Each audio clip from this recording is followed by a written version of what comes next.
Hello, and welcome to Felt Matters, a brand new podcast on all things felting, brought to you by the education team of the International Feltmakers Association. And we're your hosts, and both keen feltmakers. I'm Vivian Morpeth, coming to you from sunny Lincolnshire in England. And I'm Heather Potton in the lovely city of Edinburgh in Scotland. Before we get started, we'd like to tell you just a little bit about us. And when I say us, I mean the International Feltmakers Association. Whether you're a seasoned feltmaker, are at the beginning of your felting adventure, or have just popped in to see what we're all about, you'll find we have a lot to offer. Our website at www.feltmakers.com has an extensive gallery of feltmakers and their websites, an events section where you can find felting workshops and exhibitions, both in person or online, and our own mentored Discovering Feltmaking courses. There's so much more that I won't mention now, so why not have a look for yourself? After this episode, of course. And follow us on Instagram and Facebook for the latest updates. One of our features in the podcast is Vivian's Felt on the Shelf, and we have an extensive book list on the website for you to browse through to find useful books on feltmaking. You can also subscribe to our YouTube channel, where you'll find this podcast and a range of feltmaking videos. But that's just a selection. Become a member of the International Feltmakers Association and log on to the members area on the website. There, you can access all our specially commissioned videos, talks and conversations with acclaimed feltmakers such as Fiona Duthie, Annemie Kernan, Wendy Bailey, Judith Watch and so many others. Last but definitely not least, our journal, Felt Matters. Members receive 4 issues a year, but there's so much more to explore. In another of our regular features, I dip into the archives. As a member, you too can lose yourself in this comprehensive collection of journals going back to 1986. And there you have it. Resources, inspiration, and a sprinkling of magic, all at your fingertips. But while you're here, why don't we get on with the show? In this episode, we reflect on where we like to make our felt. In particular, the unexpected qualities of our felting tables themselves. Vivian describes 2 very different projects actually on her table, one of which somehow leads us into chat about sourcing silk. Her other project on the table involves felting with raw fleece, which segues nicely into our first Felt on the Shelf feature. Vivian chats about a really useful book all about native British fibre. And finally, if you're wondering about just how Vivian does her own dyeing, then you'll want to have your notebook and pen to hand, as today's top tip is just that, a quick recipe for wool dyeing.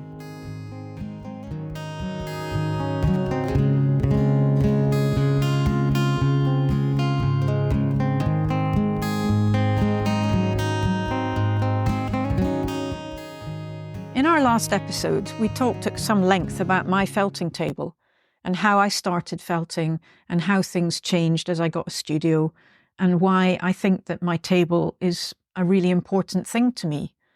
Well, what about you, Vivian? I really love my felting table, Heather. It stands in my studio. It's not terribly big and it's painted grey. But before I had this table, for years I used to use the kitchen table. And I love the fact that it didn't require any sophisticated materials to make felt and that I could just work at the kitchen table.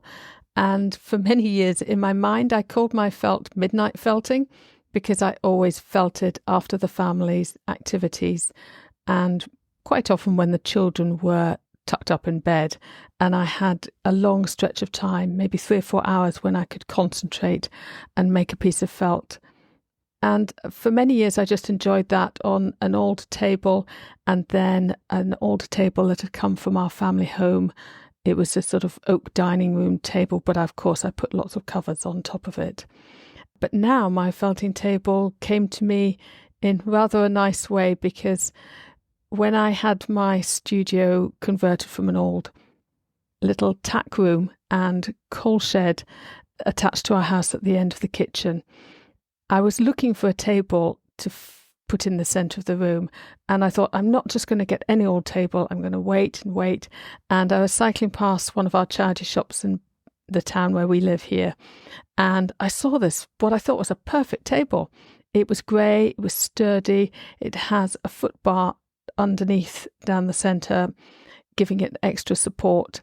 And it's got tongue and groove in the top, which actually works quite well. It wicks away some of the water, and it works as a grid system when I'm laying things out. And it's not a fancy table, and somebody had painted it rather retro grey. But when I went in and saw this perfect table, it was reserved, and I was so disappointed.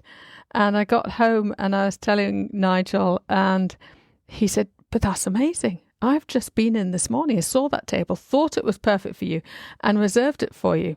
So this is it. This is my table. Cost about 50 quid, and it currently is pushed up against one of the French doors in my studio. I don't have normal windows. I've just got French doors because I wanted as much light as possible. And the fact that I can move this table around is quite handy. When I have a feeling that I want to work in a different space, I turn the table to a different angle. And so I don't have it on table raisers. I've never actually needed to work at a raised table. So perhaps because I started off felting 30 years ago and just had standard tables. So I've grown accustomed to it, and I bend my knees when I'm rolling. But to be honest, I make my tabletop projects on it. So I can make long scarves by using the roll-up method, and I can make short sleeveless garments, and I can make lots of different smaller pieces, hats and bags, and it's very compact. And I like that in a workspace. It's right next to the sink. But like you, I have these fold-out craft events tables, and my perfect arrangement when I'm making a jacket, which of course can be 3 meters long, is to have 2 of those together in the centre of my studio. Sometimes I take the grey table and I carry it outside and put it in the garden, so I have more space for my fold-out plastic top metal-legged tables. And so I can make an arrangement with those when I'm making an eco rug and there's lots of fleece and lots of dirty water, so that my studio is fairly empty and I can mop it up as I go, or a big jacket.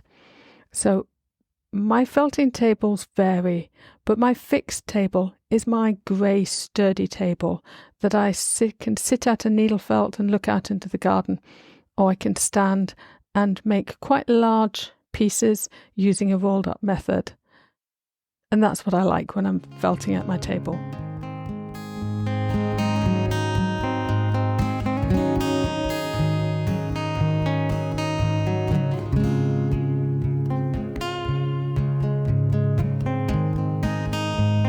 One of the things we want to do with this feature in the podcast is talk about what's on your table at the moment. And I really shouldn't tell you anything about what's on my table at the moment because I'm about to go on holiday. So there is absolutely nothing to do with felt making on that table. So what about you? Well, I've got a couple of things. I've got materials that I'm getting ready for a workshop tomorrow. And I've also got materials that I'm putting away from a workshop. And I like to have the old materials out because I like to look back on the previous workshop. And the one that I've got on my table is a mini eco rug workshop, which I did recently in York. And we used raw sheep's fleece for that. And that's lovely fleece that I get from the shepherdess up near Castle Howard. Beautiful long curly locks, but really dirty because the Leicester Longwall sheep like to live in quite not smooth green fields, basically. So it's full of stuff. And then I also had some beautiful Gotland wool from near Farnham, in fact. And then that wool even came with names of the sheep, which was very nice. But So I really like making these mini eco rugs. They're fantastic to sit on and on your chairs, and they're so simple to make. And I can make them in quite a small space. So I've got that at one end of my table, and I'm just doing a sort of resume in my mind about that workshop and what I need to do next time to, improve, change things as you do. At the other end of the table, I'm preparing for a Nuno Felt workshop.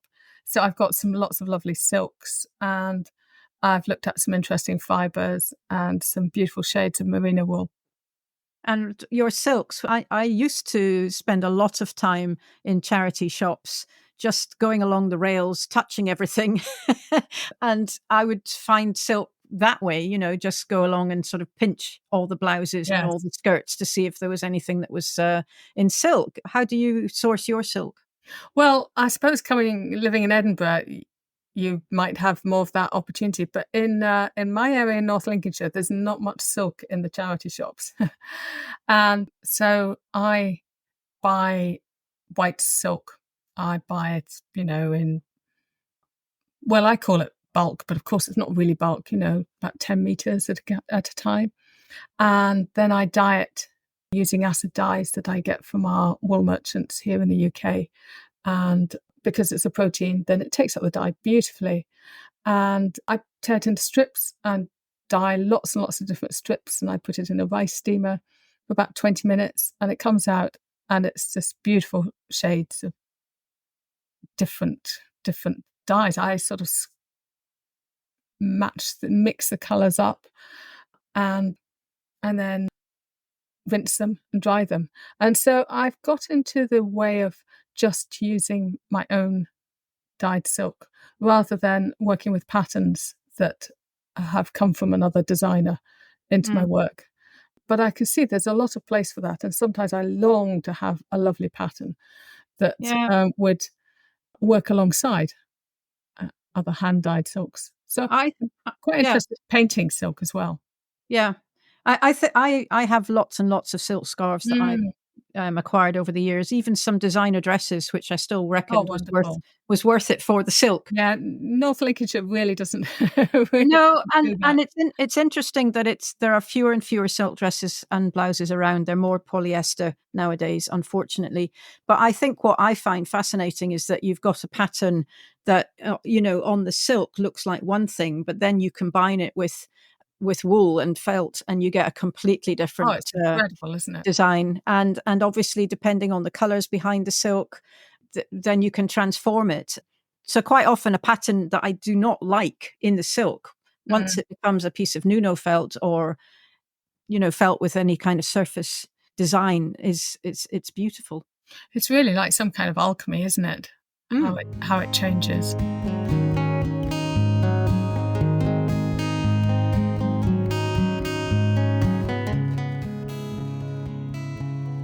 Felt on the Shelf is the part in the podcast where we discuss books that we've really enjoyed and found useful in terms of felt making.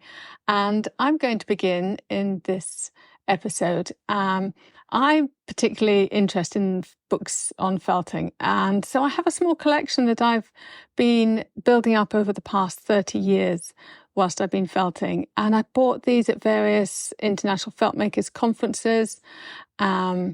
The World Felt Symposium in Hungary in 2002. There was a lovely lot of books there from wool suppliers and from wool shows, from workshops when I've been to different places in the UK and abroad, and also, of course, from book suppliers. And I really love all the visuals in felting books. And sometimes I'm just so excited by the various felting publications that I've even bought books in languages I don't speak or read, including a wonderful book in Japanese, one in Hungarian, one in Dutch, Norwegian, several in German, which I can perhaps struggle through a little bit, linguistically. But I've usually they're eventually published in English, but I've just been so excited by them that I bought them when they've come out. And I pored over the photographs and the diagrams in these books and tried to work out the practical techniques, the sizing, the shrinkage, the methods of construction and felting. And this is long before the age of Google Translate, when, of course, now it's a lot easier to translate whole sections. And so I've gathered a few books, quite a sort of modest collection, really, but a few really interesting ones that I've enjoy still using. And so in my 30 years, of course, Pinterest came along in 2009, and this opened up an incredible world of felting right in front of our eyes and rather distracted me from looking at books. But whilst using online platforms, of course, is relatively quick and easy method for inspiration and research, I find it can become a bit confusing at times. It's very distracting, and sometimes I felt it's even knocked my confidence in my own abilities and choices, because there's so much to see and such highly skilled felt makers out there. I've just been tapped on the shoulder by the cat. She obviously loves the sound of my voice. Do you know, I've found in recent years that I've actually returned to felting books and started to use them more. And so I've selectively acquired various newly published books in recent years that have fitted in with my interest in felting. So the book I'd like to share with you today is from Felt on the Shelf. It's quite a dynamic, compact book. It's got a lovely soft cover and it's full of detailed information. And this is the British Wool for Felt Making book. And it was published a couple of years ago in 2022. And it's a collaborative book and described in the acknowledgements as a team effort by members of the International Felt Makers Association. And it was collated and edited by Mandy Nash. Mandy, as many of you will know, has recently been our chairperson of the International Felt Makers Association and is also author of another great book, Making Felt Bags. Both books have in fact been published by Crowwood Press. And in fact, my co-host Heather has been proofreader on both those publications. And so the British Wool for Felt Making book, although it specialises in British wool, of course, is a similar resource that you could find in many other countries, I'm sure. And in recent years, I've worked quite a lot with Royal Sheep's fleeces. And so I was really interested when this book, the British Wool book for felt making, came along, because before that, I had used a lovely publication called Fleece and Fibre Sourcebook by Deborah Robson and Carol Ecarius. And that's a fantastic resource. However, it is a worldwide wool book. And so this book, specialising in British wool, was really interesting. And it has over 250 photographs. And it's not a project-based book. It's one for reference and research. It's great for reading sections of interest. It's got practical facts and quite a lot of technical information. And it goes on then to have creative ideas and inspiration from other felt makers to show us how to use different fibres. And so really this book is, will this wool felt? I think is probably the main question. You know, when somebody gives you some fleece and you think, oh, this is beautiful, but how does it felt? Well, you could quickly refer to this book if it's a British native fleece, or it'll show you how to make a sample. And I'll talk about that in the next part of my chat about this book, because there's a lot in this book when you look at it in detail. And so not only will it felt, but also how does it work best in terms of its functionality? So the previous books on handling sheep's fleece and identifying it also cover other ways of working, you know, spinning, weaving, and so on. And whilst those are fantastic and I find them really inspirational. When I'm felting, I want to know the felting information. So this book really concentrates just on felt making.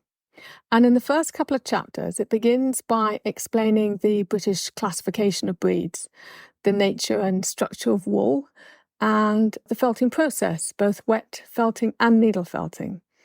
And although I've been making felt for over 30 years, and I've read a lot of this information over the years in different publications, it's always really interesting to read a fresh take on it.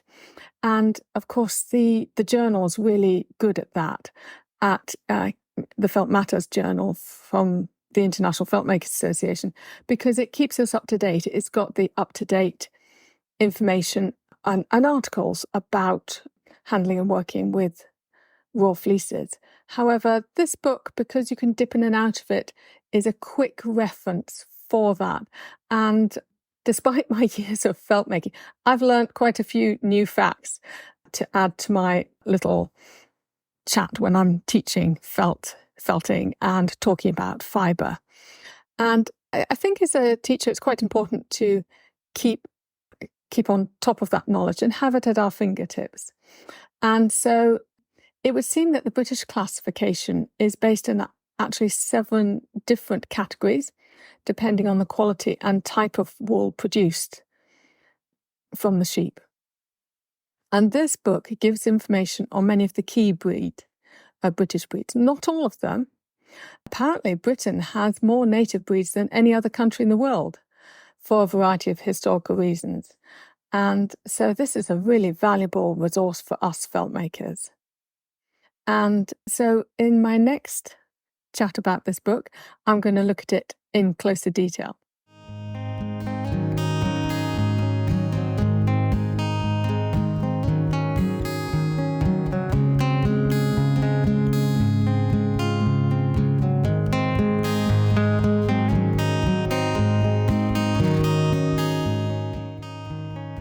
So my top tip is about dyeing wool to create your own original colours as a felt maker. And it's a great way of using up natural fleece that you may have been given, a whole fleece or part of a fleece, and you may have washed and carded it, but it's all white or all grey or morat, and they might not be the colours that you want to use in your work. So it's a really good way of working with that. And also just to give yourself areas of originality in your own work. So I think you can spend a lot of time dyeing wool or fabrics, and I like to just dye quite small amounts of wool, maybe a handful of curly locks or a handful of really nice fibre that I've come across somewhere, maybe at a wool show. And so I have a recipe that I use that I'd like to share with you. And so I take about 1 metre of wool, so if that's a continuous length, or maybe 25 grams, 1 ounce, and I soak it in some warm water for about half an hour. And then I make up the dye, and I use acid dyes. I buy small little tubs of acid dyes from the various wool suppliers that I like to use. And I started off just with a good red, a lemon yellow, and a blue, possibly even a navy blue. And so, of course, you can mix those colours to create a range of colours. And so I used those. And so I use this method.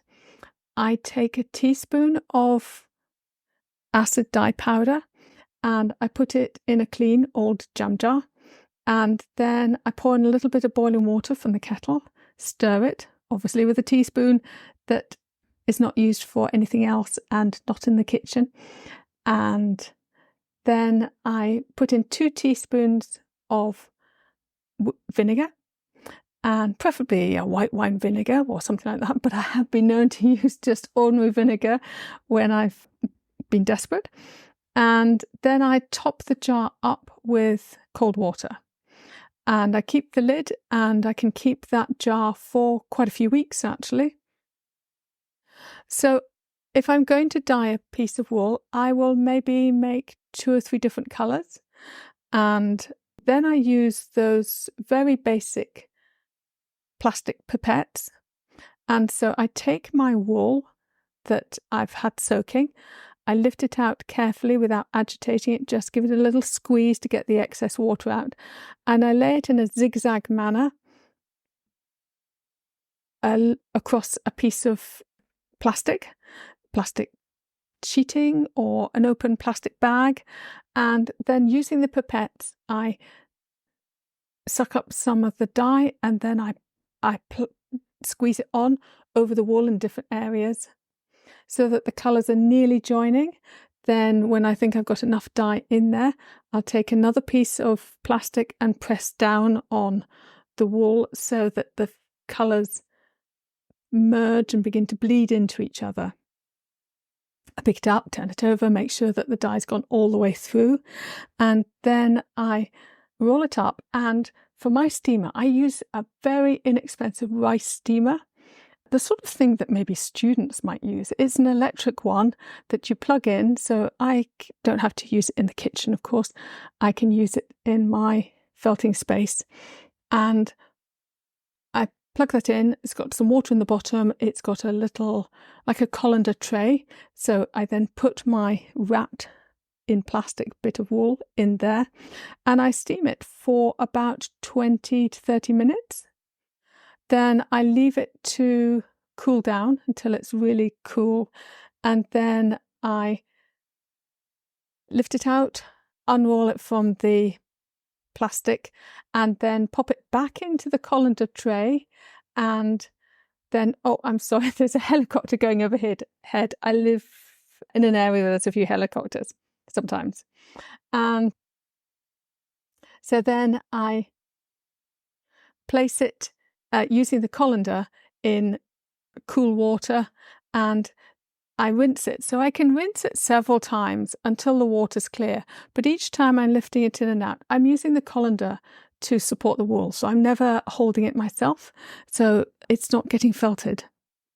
Then when the water's clear, I then lay it on a towel, an old towel, and fold it over and press down to take out the excess water. Sometimes I even put it in a spinner. You can put it on the wool spinner in your washing machine, pop it in a little laundry bag in order to do that.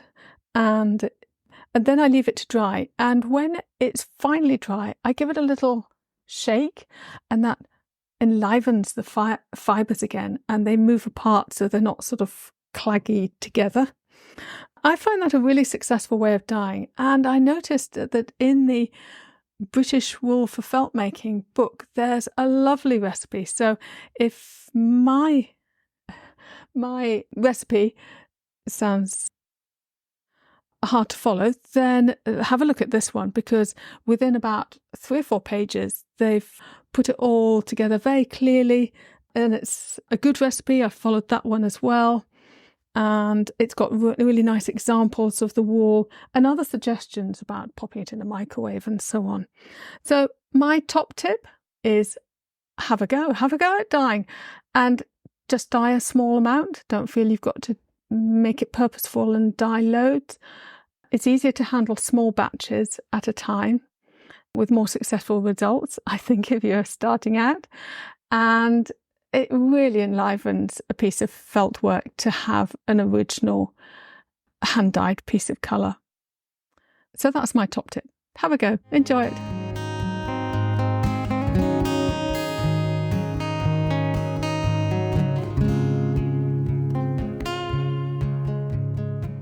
Thank you so much for joining us today. We hope you feel inspired to give wool dyeing a go for yourself and maybe even start looking at your felting table in a whole new light. In the meantime, it's goodbye from Vivian and myself until our next episode of the podcast, Where Felt Matters. This podcast is brought to you by the education team of the International Feltmakers Association. Conceived, hosted and produced by Vivian Morpeth and Heather Potton. Editing by Heather Potton. Music by Artie Williams. Graphics by Rafaela Morpeth. If, like us, you'd like to hear more from our amazing felting community, subscribe at the end of this episode. It helps other creatives to find us, and each episode will drop into your podcast platform for you to enjoy.